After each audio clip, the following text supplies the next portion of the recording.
नमस्कार दोस्तों, हम साल भर जिस त्योहार की बड़ी आतुरता से राह देख रहे होते हैं वह जन्माष्टमी का त्योहार आ गया है।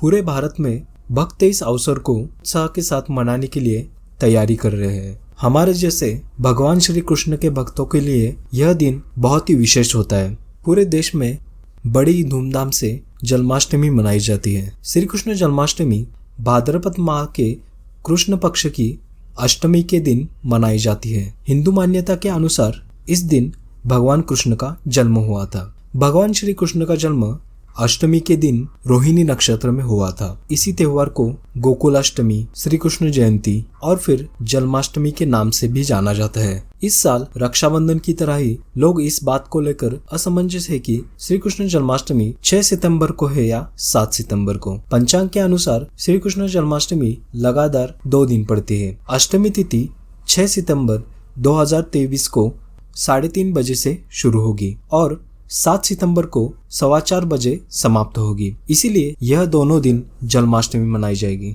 दही हांडी गुरुवार 7 सितंबर 2023 को मनाई जाएगी। हर साल जन्माष्टमी के अर्धरात्रि को अर्थात 2023 में यह 6 सितंबर 2023 के रात 12 बजे भगवान श्री कृष्ण का जन्म होगा। उसके बाद जन्माष्टमी का प्रारंभ मुहूर्त होता है। भारत में कुछ जगहों पर प्रारंभ मुहूर्त अगले दिन सूर्योदय के बाद मनाया जाता है। अब हम जानेंगे घर पर कैसे श्री कृष्ण जन्माष्टमी मनाएं। हर हिंदू परिवार में इस दिन भगवान श्री कृष्ण के बाल स्वरूप लड्डू गोपाल का पूरी विधि के साथ जन्म कराया जाता है। गोपाल का अभिषेक हमेशा उनके जन्म लेने के बाद ही करना चाहिए। घर पर पहले खीरे को काटकर लड्डू गोपाल का जन्म कराएं और फिर उनका अभिषेक करें। साथ ही आपको लड्डू गोपाल के जन्म के वक्त शंख और घंटा बजानी चाहिए। इसके ध्वनि से पूरे घर में सकारात्मक ऊर्जा फैल जाती है। जन्माष्टमी के त्योहार के दिन सुबह सुबह नंद, यशोदा, बलराम, देवकी, कृष्ण इन सब के नाम का बार बार उच्चारण करते हुए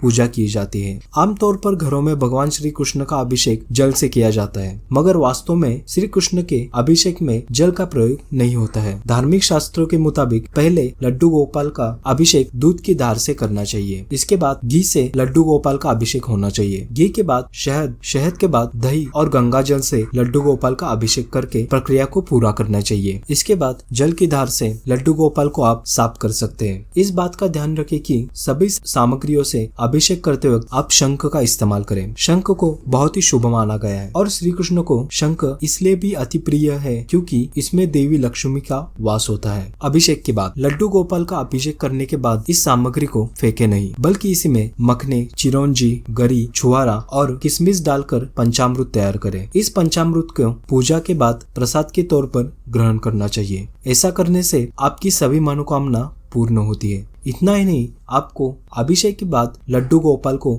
नए वस्त्र पहनाकर उनका श्रृंगार करना चाहिए। पूजा के वक्त इन बातों का ध्यान रखें। गोपाल को हमेशा चंदन का ही तिलक लगाएं। गोपाल के श्रृंगार में बांसुरी और मोरपंख का जरूर शामिल करें। इन दोनों वस्तुओं के बिना लड्डू गोपाल का श्रृंगार अधूरा माना जाता है। गोपाल के सिंहासन के पास तुलसी का पत्ता जरूर रखें। तुलसी को देवी लक्ष्मी का स्वरूप माना गया है। भगवान श्री कृष्ण तुलसी के बिना कभी प्रसाद नहीं ग्रहण करते। गोपाल का श्रृंगार करने के बाद उन्हें झूला जरूर झुलाए और श्री कृष्ण जी की आरती गाए। इस वक्त यह ध्यान में रखें कि घर में वाद विवाद नहीं होना चाहिए और कई सामग्री आप नहीं जुटा पाए, फिर भी अगर आप सच्चे भाव से पूजा करेंगे तो भगवान आप पर हमेशा प्रसन्न ही रहेंगे। अब हम जानेंगे जन्माष्टमी के व्रत उपवास के बारे में। यह बात अपने स्वास्थ्य के ऊपर निर्भर है कि हम किस तरह का व्रत करें। कुछ लोग 24 घंटे का निर्जला उपवास करते हैं जिसमें वह पानी तक नहीं पीते, मगर कुछ लोग दिन भर उपवास करके